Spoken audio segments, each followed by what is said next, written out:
Nais ipagbawal ni Finance Secretary Ralph Recto ang pagbebenta ng disposable vape products. Ang ilang gumagamit ng vape, hati ang reaksyon. Alamin yan sa report ni Paul Hernandez. Taong 2017 nang magsimulang mag-vape ang 22 anyos na si Japs. Lumipat daw siya sa paggamit nito para iwasan ang paninigarilyo. Tagal na yung juice ng isang buwan. Pag sa Yossi, syempre, pag Yossi, bibili ka ng isang magkano ga isang. So, mas magastos pag sa Yossi. Sa lehitimong vape store raw niya, binili ang ginagamit na vape. Kasi kaya siya pong tinatangkilik ngayon, mas practical po siya kasi once lang kayo bibili yung battery, tapos yung juice na lang po yung pinapalitan. Mas mura, matipid.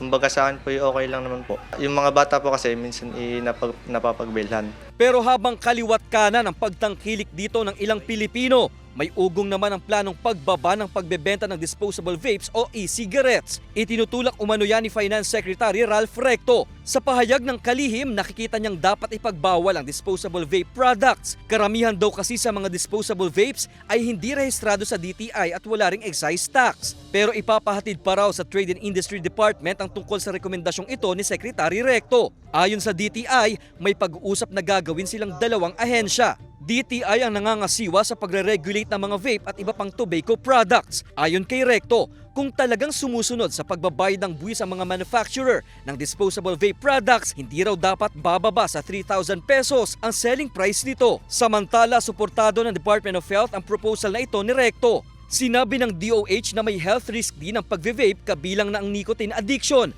at respiratory at cardiovascular disease. Pinag-iingat ng mga otoridad ang publiko sa pagtangkilik sa mga mumurahing vape products at e-cigarettes. Kasama si Kel Ravaca, Paul Hernandez.